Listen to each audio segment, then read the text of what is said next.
Welcome everyone to 5 Essential Strategies to Collaborate with Pediatric Speech Language Pathologists. I'm Michelle Scott, the Vice President and Webinar Moderator for the California Healthcare Interpreting Association. We're very pleased to have our guests today, Sarah Rodriguez, who is a certified medical interpreter, and Anna Kulaski, who is a speech language pathologist. And they are teaming up today for this presentation, which on a personal note, I think is excellent to have the expertise from both sides to present this topic. So Anna Kulaski is a senior speech language pathologist in the Vanderbilt Bill Wilkerson Center's Pediatric Speech and Language Clinic. That's a mouthful. It is. She specializes in pragmatic communication interventions for children diagnosed with Autism Spectrum Disorder, and she's the lead diagnostician and treating clinician working with LEP, or Limited English Proficient Children. She coordinates the continuing education program for the Pediatric Speech and Language Clinic and presents frequently on intervention techniques for ASD, or Autism Spectrum Disorder, and LEP populations. She received her undergraduate degree in creative writing and world literature from the University of Evansville and her master's degree from Tennessee State University. Thank you, Anna, for being here with us today. Thank you for having me. And we also have Sarah Rodriguez, certified medical interpreter, who studied at Faith School of Theology and the University of Arkansas. Her professional experience includes high school Spanish teacher and assistant principal, registered court interpreter, and of course, certified medical interpreter. She has worked as an interpreter and a teacher in the US, Canada, Jamaica, Mexico, Honduras, Cuba, and the Dominican Republic. She joined Vanderbilt University Medical Center in 2009 as a medical interpreter and obtained her certification through the National Board in 2012. She collaborates with the Vanderbilt Bill Wilkerson Center Pediatric Division, coordinates the Interpreter's Glossary Project and the shadowing program for Vanderbilt undergraduate students. She's a member of ATA, CHIA, IMIA, and TAPIT. So thank you, Anna, for joining us. And I also want to give a special warm welcome this morning to Victoria May, who is our sign language interpreter. This is the first webinar for CHIA that we have a sign language interpreter joining us. And this to me is very exciting. We are very committed to welcoming all interpreters to our activities, and this includes our deaf interpreters. So we are very happy to have Victory with us, and we look forward to having her with us for future webinars as well. With that, I'm going to go ahead and pass the mic, so to speak, over to our presenters, Sarah and Anna. All right. Well, thank you. Thank you, Michelle. So we're going to let Anna go over the objectives first, and we're going to take ourselves off the screen as we present, just so for it's awkward for us, to be honest.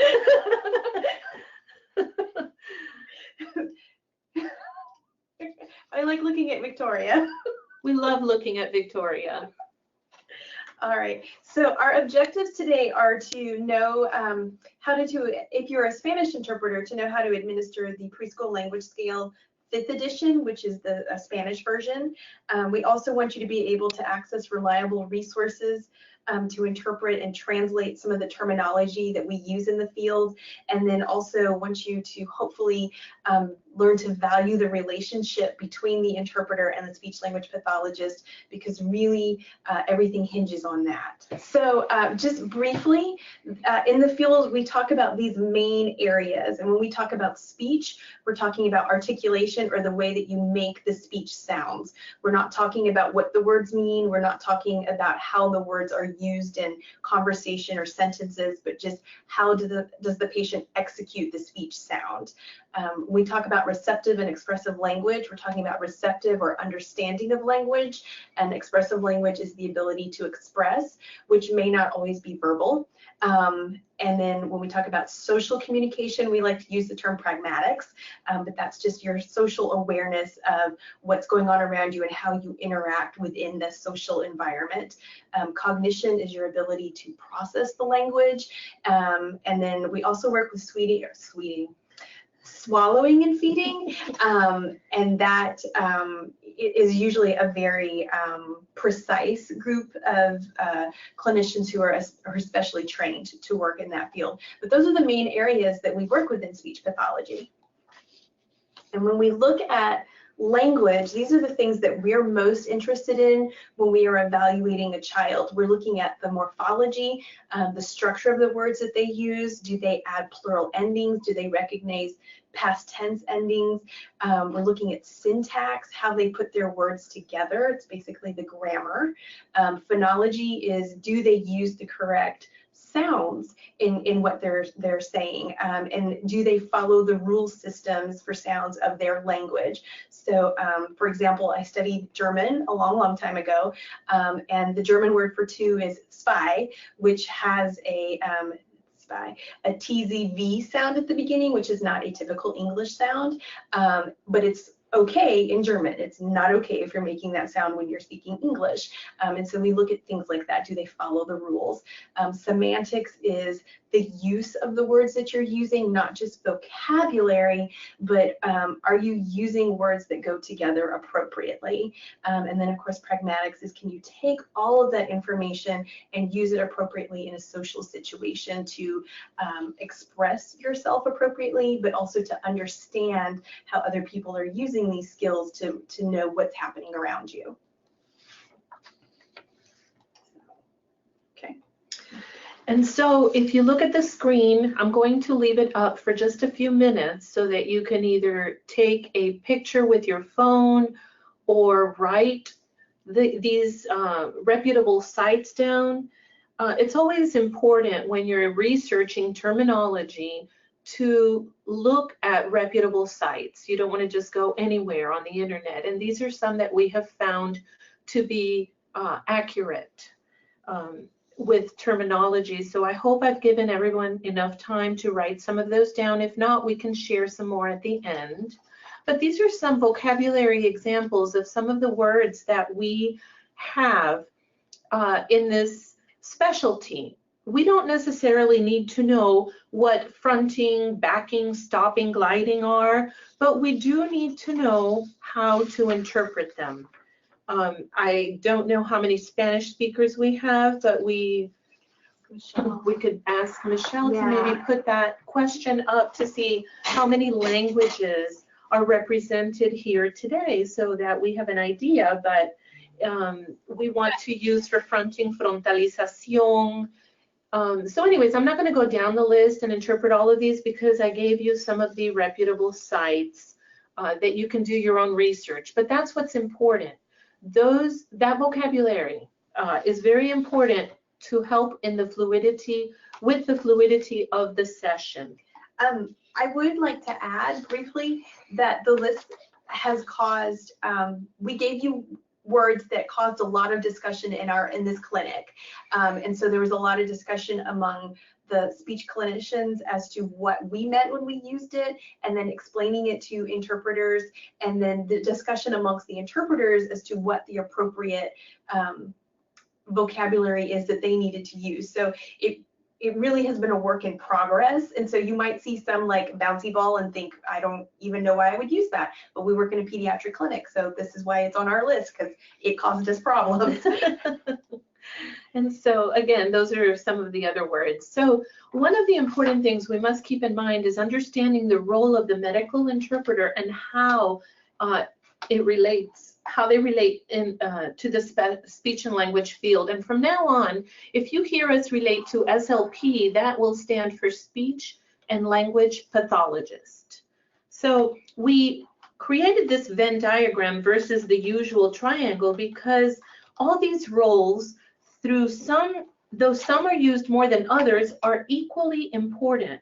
And this diagram shows the fluidity of how we move from one role to the other naturally. Of course, we definitely use the conduit role much more than we do the other ones, but we have found in this clinic to use them all. They have equal importance and we use them frequently. The conduit, of course, is the most recommended role for the medical interpreters. What is said in one language is repeated exactly in the other language without adjusting the register. And we interpret for providers, family members, pediatric patients. We need to listen. We need to. I think it's very important.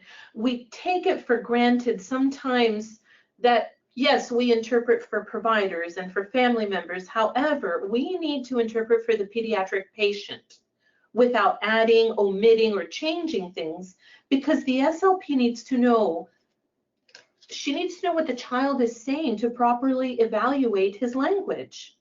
I'll give an example. One time there was, not me, of course, there was an interpreter in the room with Anna, and the child turns to his mom and says, "Eche, eche," and he starts looking for his sippy cup in his mom's purse.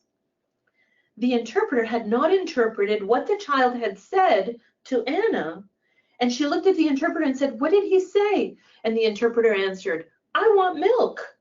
"What? The child said that?" Anna said. "Yeah, he went over and said eche," which for Spanish it would be for leche. And the interpreter, the SLP, Anna said, "Okay, he did not say, 'I want milk.' That's a complete sentence."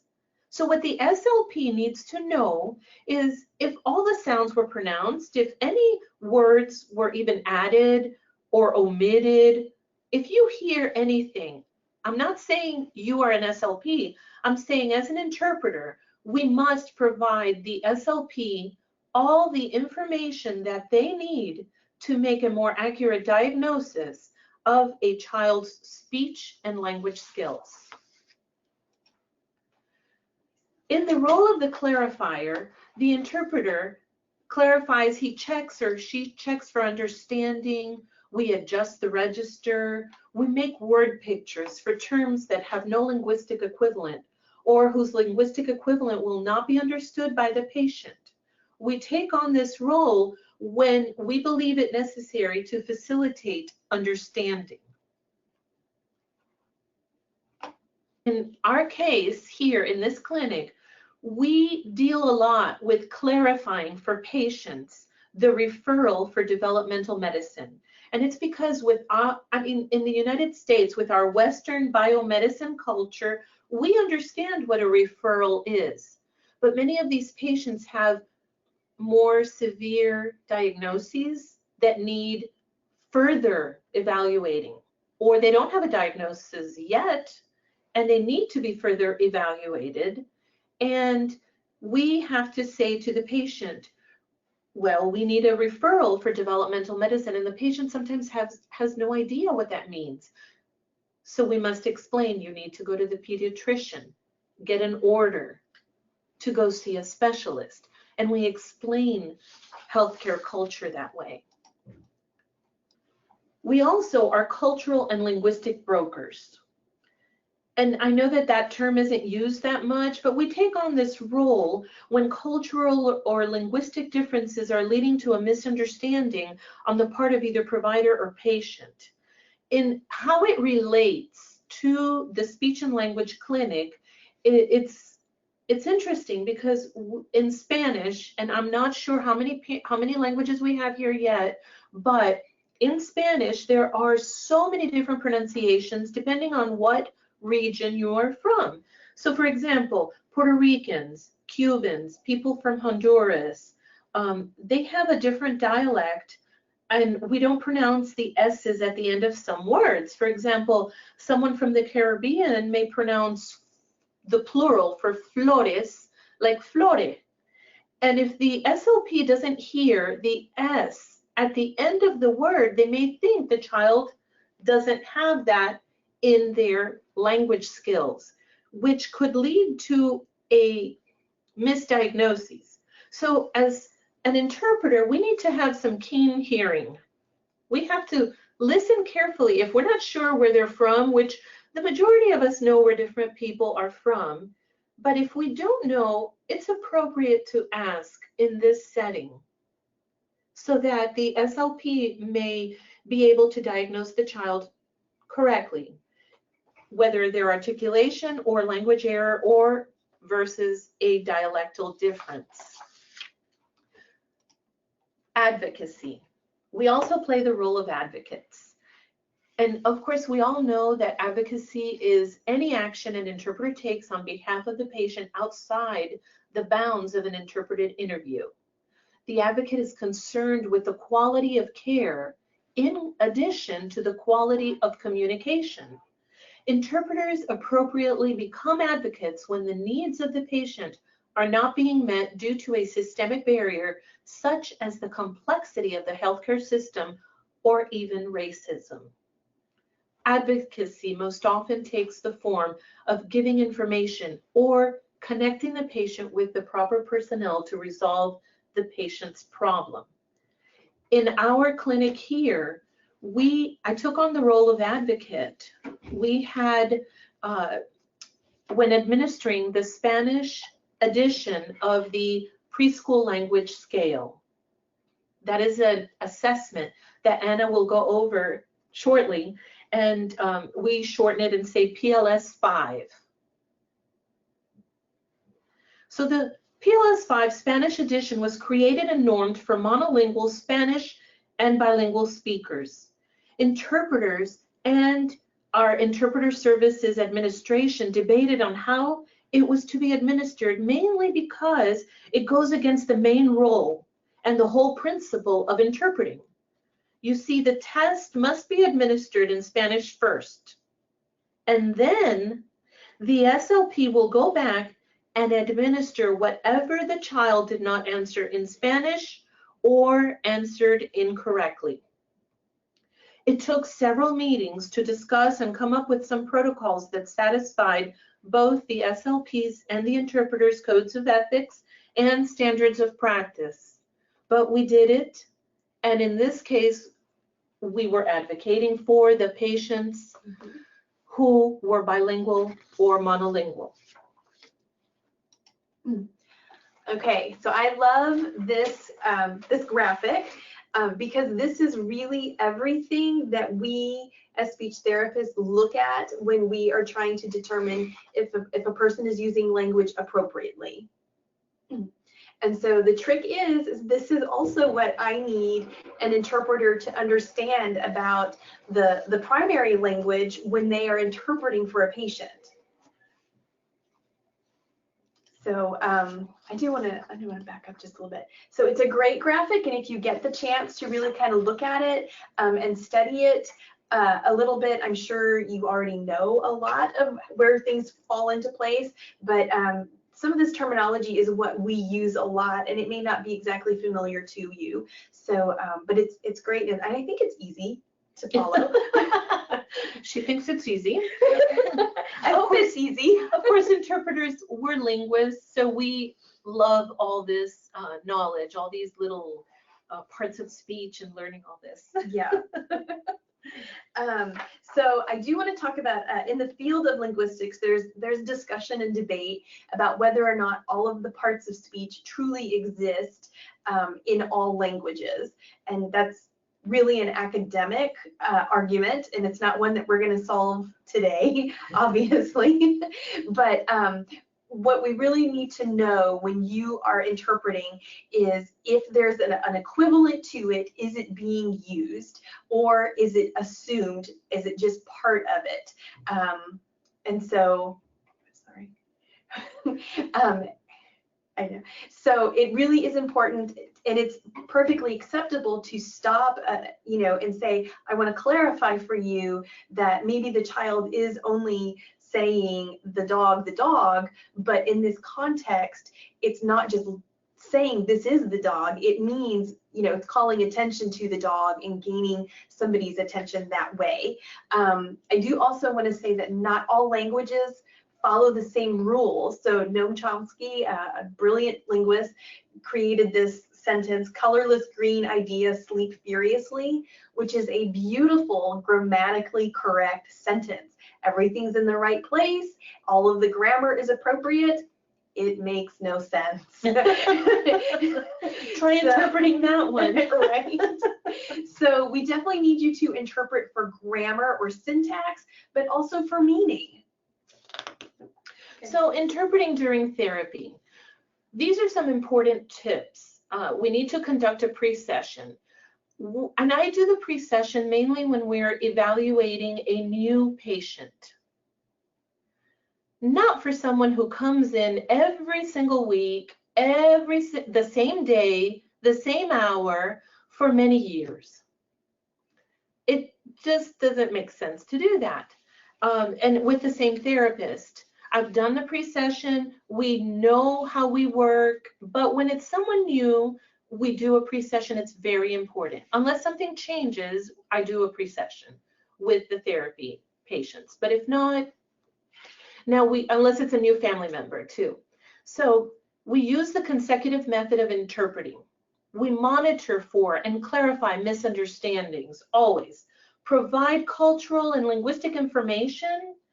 We sit in a triadic arrangement. I know some of you are going to say, what? Wait, that's not what we've been taught. But there's a method to this madness, and I'm going to let Anna explain it to us later. Just give everything to Anna. Thanks. No problem.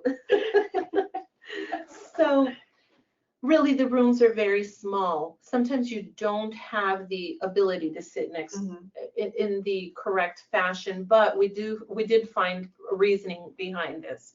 We must interpret everything, and I want to emphasize, especially interpret for the pediatric patient.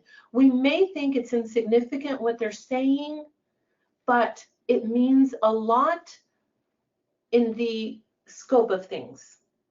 Remember to use transparency when stepping out of interpreting mode. Don't have sidebar conversations.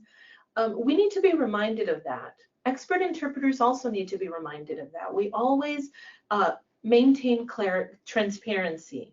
We should have a system in place if the provider or the family is going too fast. Victoria, how are we doing? Sign language interpreter, good. Yay, we're not too fast. We're not too fast. Always have a system in place. We don't go too fast, not too slow, and we just try to keep a steady pace. And shushatage. That's our $2 million word today. Shushatage. Anna loves shushataging. Anna, do you want to explain shushatage? So I love shushataging for a couple of reasons. One, because it's a fun word to say. But also because it's so important. And so shushatage is French for whispered conversation. And this is when the interpreter will interpret for the provider what the personal conversation is that's happening usually between the mom and the dad. It could happen the other way too. It goes in other ways, absolutely. But I am not prone to bring in a provider and have a personal conversation in front of patients, so it doesn't happen with me. Never. But I love it because it's so important, and it really does show me that there are oftentimes discrepancies between what the parents see as the problem and what their concerns are. And if that conversation is not interpreted for me, then I don't know that there's a difference there unless I'm really good at reading body language, which is not always very obvious. So shushataging, I cannot oversell that skill. So the next is methods and positioning. So there, of course, there are these simultaneous interpretations that take place many times in places like the United Nations. It's where an interpreter sits in a booth wearing a pair of headphones and speaks into a microphone. Strictly speaking, simultaneous, I have to say, is a misnomer, because really the interpreter cannot start interpreting until he or she understands the general meaning of the sentence. So interpreters are usually a sentence behind. Consecutive interpreting. Interpreter speaks after the source language speaker has finished speaking. We have to develop our memory skills for that, folks. So the speech is divided into segments, and the interpreter sits or stands beside the source language speaker, listening and taking notes if necessary as the speaker progresses through the message. Chuchotage. Again, Anna explained it so beautifully. We need to interpret these side conversations that take place between family members and providers. It helps both know what's going on. I could tell you millions of stories where it has affected treatment plans and care. Sight translation, reading a text by the interpreter from the source language into the target language, simultaneous in a manner in which the content of the document can be easily understood by the audience. And I have to say the provider must be present. And then of course here we have our $3 million word here. Oops. We're going to give it to you. We're going to give it to you. We didn't put it in the PowerPoint. Transliteration. So we had chuchotage of 2 million, and now we have the transliteration. And that is basically when we transcribe into corresponding letters of another alphabet. We take one language and put it into the alphabet of another language. Okay, so we have the traditional positioning. The interpreter should sit next to and slightly behind the parents when possible.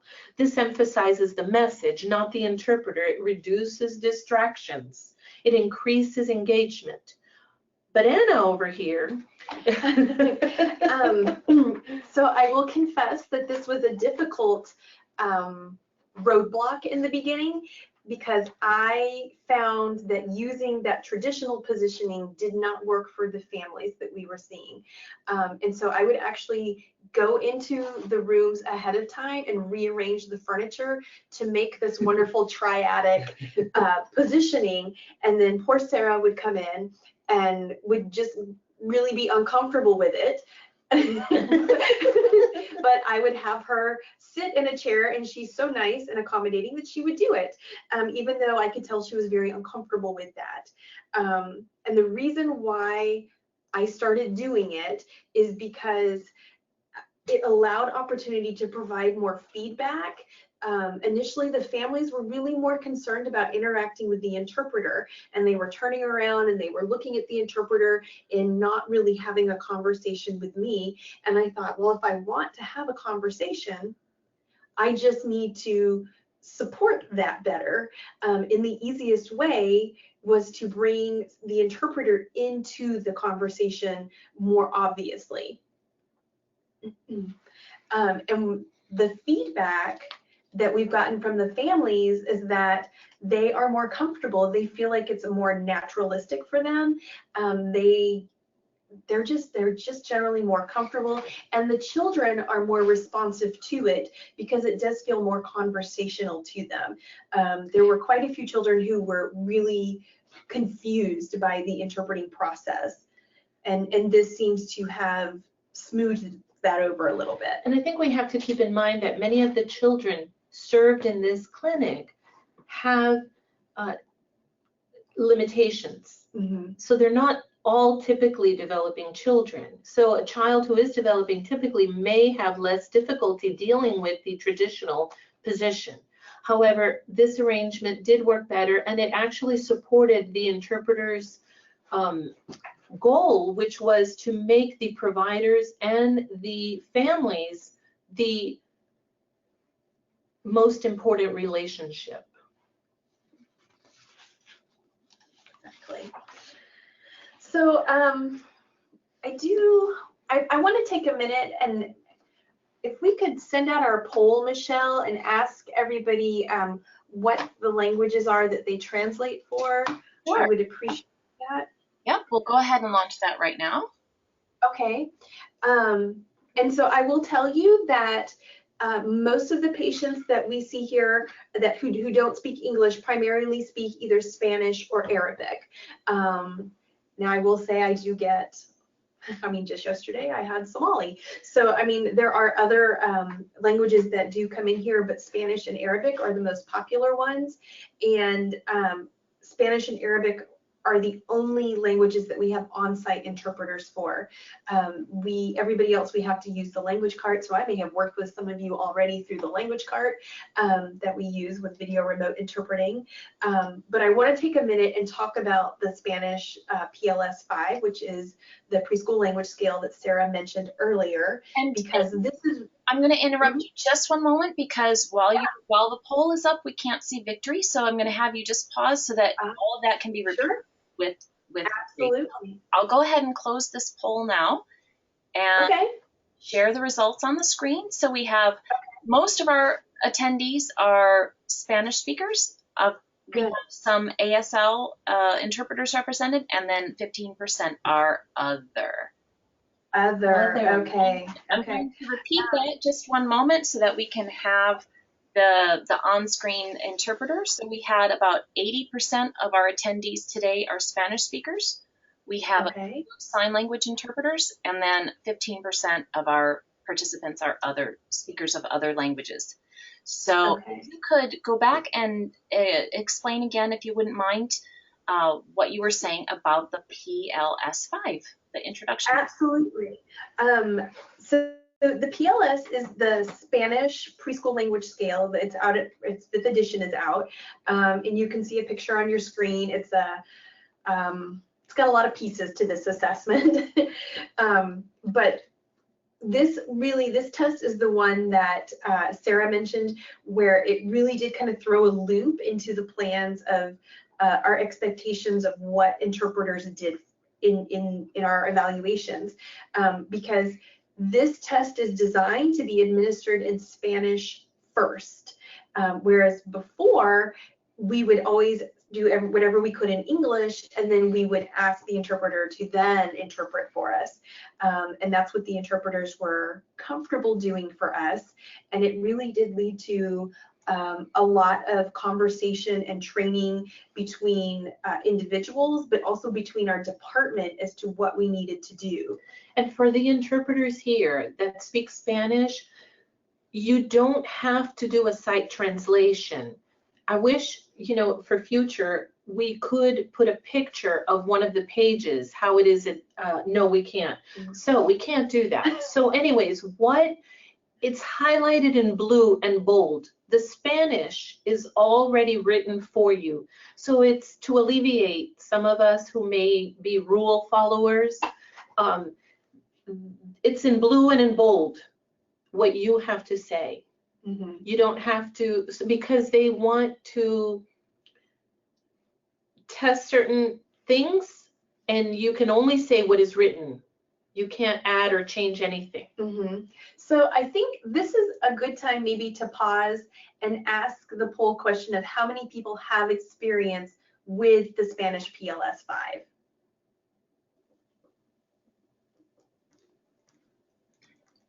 So 88% of our attendees did not have experience with the PLS-5, and about 12% did. So that really is just a few people. We have we have 35 people on our call today, so that gives you an idea that that's, you know, just a few of our attendees have had experience with that. Yeah, that's very good. So what I want to really emphasize is that this test was designed for monolingual and bilingual Spanish-speaking children. And the monolingual child, the test must be administered in Spanish in its entirety. And then for the bilingual speaker, after everything is administered in Spanish, then the SLP goes back and answers any of the missed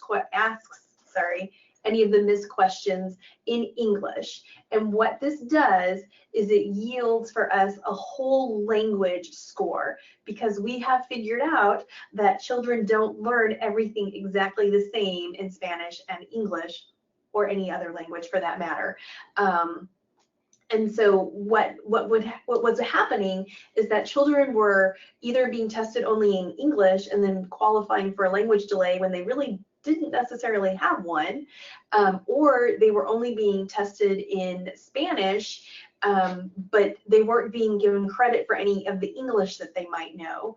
And I don't know if you've noticed this, but here in our clinic, there seems to be a trend that the Spanish-speaking children come in and they know their letters, numbers, colors, and shapes in English, but not in Spanish. And so a child, if we're only tested in Spanish, would score very poorly on this test, and not, if we didn't give them credit for English, it would misrepresent whether this was a language delay versus just a language difference. And we don't qualify children for speech and language therapy based upon a language difference, only if there's a true delay. Although I will say here, just for you to know, that if there's a delay in the primary language, then there is going to be a delay in the secondary language. You can't have one in one and not the other, but we do rely heavily on the theory of transference, which means you can target the delay in either language that the child is responsive to, and they should be able to generalize it to both languages. That's not quite as easy as it sounds, but that's the theory. I also want to take a moment and just mention the CPAC-S here, which is a Spanish version of an articulation assessment. This assessment really is used more, or it's more appropriate for children coming more from the Caribbean era, or not era, location, area. That's what I wanted. She says that because I'm from the Caribbean. This is a really easy test for speech pathologists to give, even if they don't know Spanish, because it's written out phonetically for us, and as long as we know the sounds that those signs or letters make, then we can figure out if the child is saying it correctly or not. Where I have really needed help with interpreting is when there's a target word that I'm looking for that interpreters has to step in and say, I don't think that's a word that they're necessarily going to be familiar with based upon where they're from. And so we've worked through that. Some of you may have seen that there is a Spanish version of the Goldman-Fristow test of articulation that just came out. And to be honest, you pretty much have to be bilingual to administer that test correctly. So if you have an SLP who wants to sit down with you and administer it together, just know that it's probably going to be a little complicated. And sorry, nope, that's okay. I do have one more poll question that I would like to ask. Well, we actually have two. So I'm gonna ask how many have experience of just working with a speech language pathologist on a fairly consistent basis. So can we send that poll or set that poll up, Victoria? Sorry, I meant Michelle. You bet. Sure. Let me pop that up. So, do you have experience interpreting in the speech and language setting? Is our poll question. Here we go.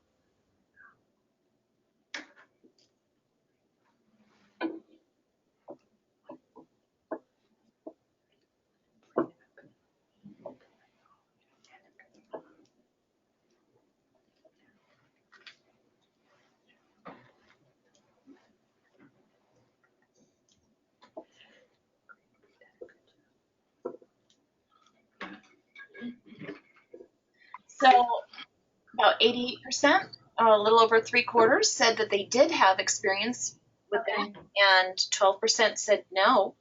And just for a moment, I want to go back also to the previous question and let you know that we had some responses about the languages.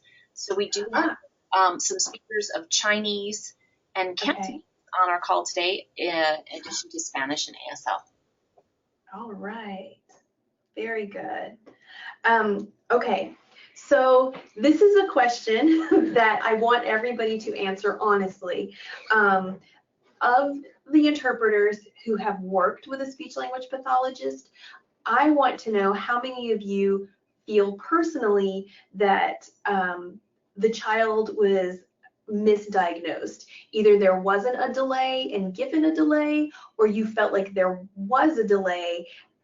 I think I just said that. There was a delay and the child did not get the delay because maybe the SLP said, oh, they're just bilingual. And that's why, you know, they're not Yeah. saying these sounds correctly. So we want to close it up again and ask that question.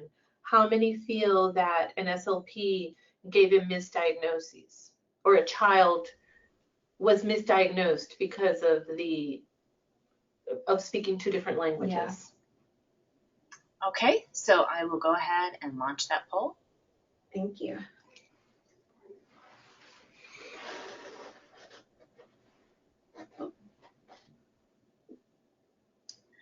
So nearly 90% said no to that question.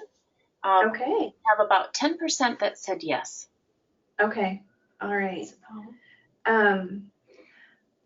So I think that is honestly not what I expected. I think the 90% is very generous because I do feel like we misdiagnose children. It's just not something in our field that we are really very comfortable with right now. We're getting better at it. We're getting better every day. But I think there is sometimes a reliance to say, oh, this is second language acquisition, give this child more time. And then there are times where people say, oh my gosh, this child is not talking as much as he should, and maybe he's only been in the country, you know, for 6 months and he's only maybe 18 months old. Like, that's probably not somebody that we would diagnose at that point, but it is happening. I think it's interesting to talk a little bit, just mention the silent period. That was something as an interpreter I didn't know. So if you have to interpret this, you know, the silent period, Anna, can you explain to us what that is and how long it may last? Yeah, so the silent period is a chunk of time when a child doesn't necessarily go silent, but reduces verbal output after being exposed to a second language. And so for some children, they can completely stop talking. Some children talk less, and some children maybe just seem a little more hesitant to talk. That can last for some children a couple days, a couple weeks, for some children up to 6 months. But we know anything past 6 months, that's not typical. And then there's something that we need to look at there as far as language development. And so leading to that, I want to talk about carefully listening.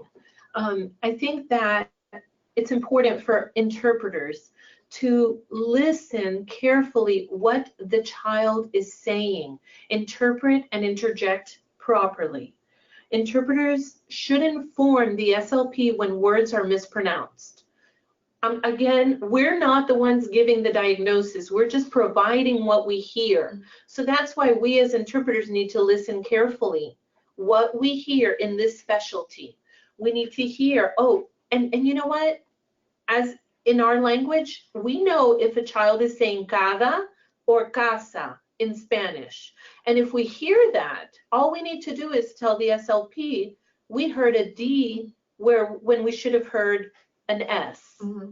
And it's important to share that information because if you tell me this about a 2-year-old, I'm not concerned. It's really common for 2-year-olds to what we call stop that S sound and make it a harder sound. But if it's an 8-year-old who's doing this, I am concerned because that's not something that an 8-year-old should be doing.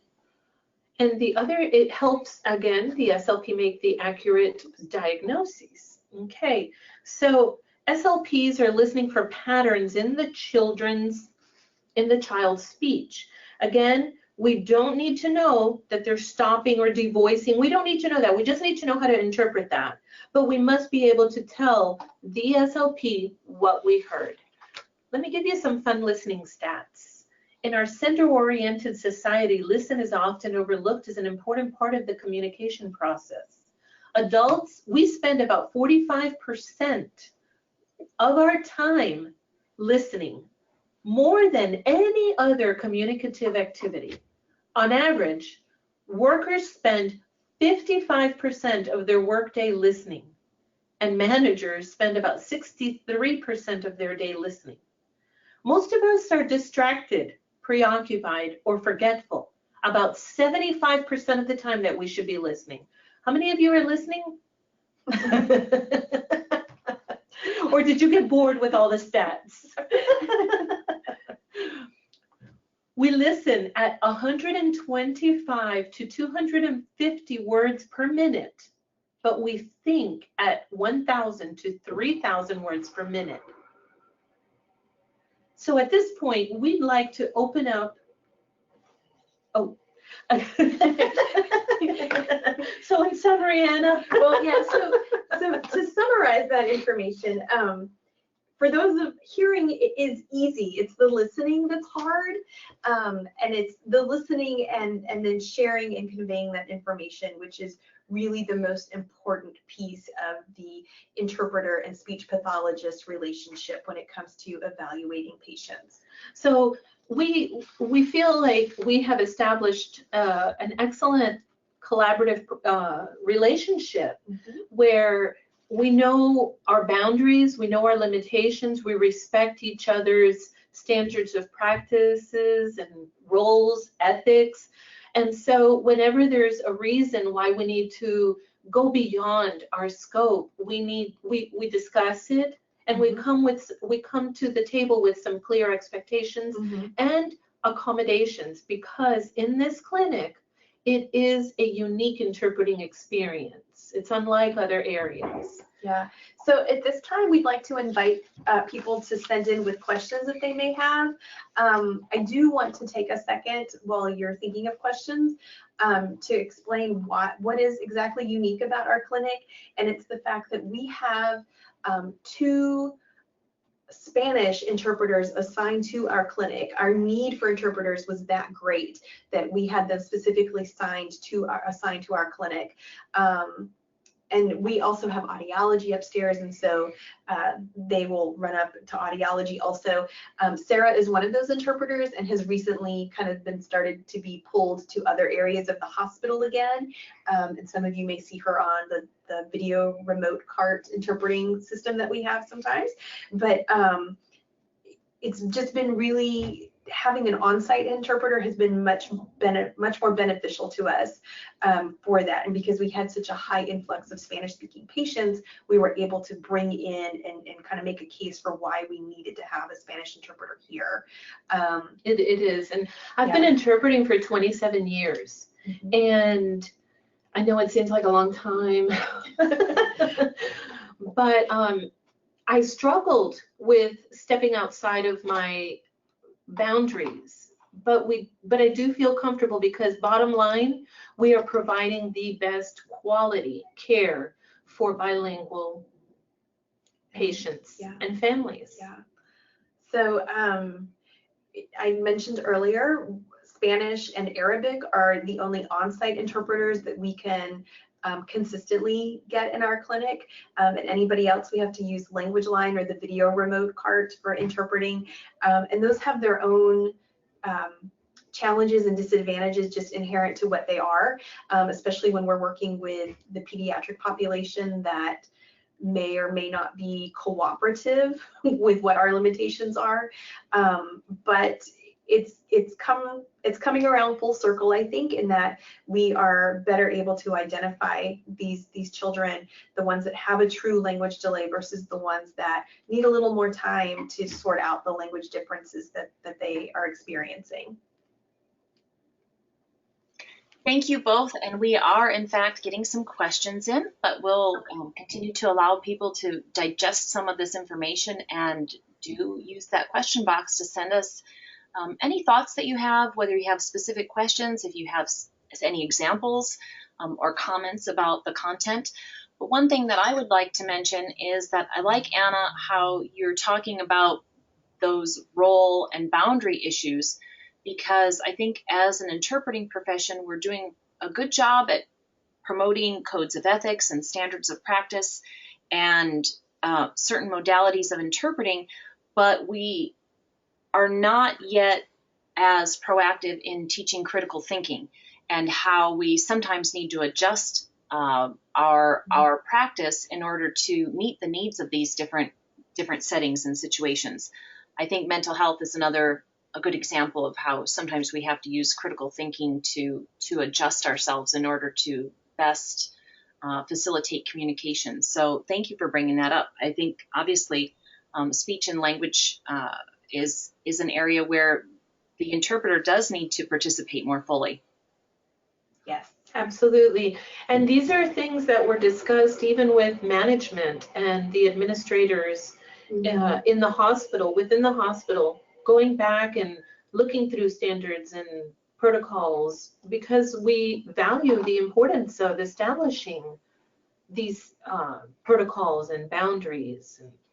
We want our profession to be the most professional. So I'm going to turn on. How would you suggest for those interpreters that would like to go that route and to be able to create better protocols, how would you suggest that they start those conversations with their managers or with others in the healthcare system, keeping in mind that we do have interpreters that are freelance and maybe working through agencies as well as staff interpreters. But I think it's important for interpreters, regardless of their status, whether as freelance or staff, to be able to have an opportunity to provide that feedback and work together with the providers. Yeah, I think for us, it really started in the trenches. And so, I mean, I told you how I would sneak in and I would rearrange the furniture so Sarah couldn't sit in the customary format. And so it really kind of came from me ambushing her, basically. And then we had conversations about what I was doing and why I was doing it. And then we started getting parent feedback.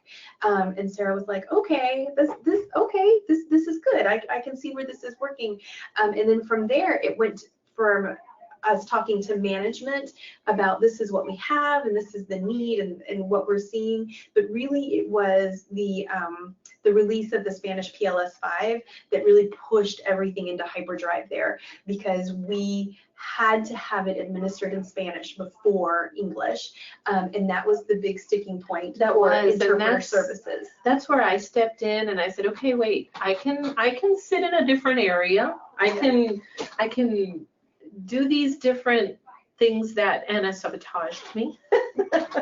But wait a minute, I'm supposed to have something so that I can interpret first. This really totally goes beyond the scope of practice as far as an interpreter in our profession. And we're establishing these ethics. And so I went and spoke with our manager. Our manager spoke with Anna's manager. We sat in, we actually made it was a collaborative effort. Mm-hmm. And we came to we wrote down some protocols. Yeah.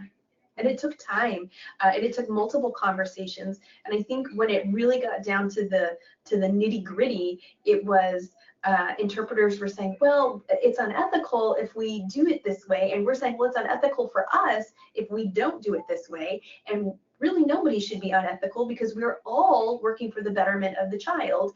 And I think once that was peeled off and everybody accepted that, then it was easier to, okay, let's just see how can we stretch the boundaries of our guidelines and our expectations. And even speaking with some of the interpreters in the profession who've been in there for a long time, like Cynthia wrote, we spoke with her about these protocols that we had established. It's like, okay, wait a minute, it's like you are providing the service for the patient and we're not breaking any kind of ethical, any standards of practice, any codes of ethics. We are providing the best service. And because a lot of the terms are written for us, we don't have to really do anything other than it's like a site translation, although it's written for us. So we're reading it. Mm-hmm. And the SLP is the one who documents, she's the one, or he is the one who will diagnose. We're just providing the language access. Mm-hmm.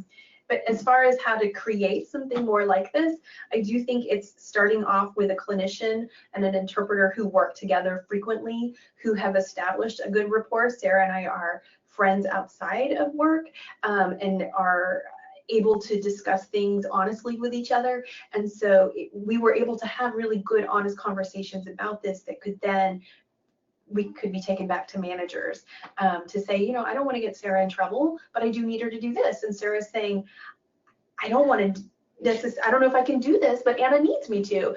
And so it was, it just all came from there. But it was a lot of conversation, and it really did take a lot of time. I would say it did. It took us about a year to establish these protocols and coming to some sort of agreement. Yeah. And I think it's great that you can help us to understand that process. And as you say, it seems to be helpful to have an ally among the healthcare provider team in order for the interpreters to express some of their needs and then together to take that to management and have those conversations. So that's really great. And I think it's wonderful as well that you're talking about having conversations with some of the leadership in the medical interpreting field, because again, that helps with that critical thinking, and there's a lot of conversation then that can happen in broader circles, whether through something like this, through a CHIA webinar, or in many conferences that are now available, online forums, etc. So that's really great. So we do have one question here, and it was related to this new word, shushkatage. Am I saying it right?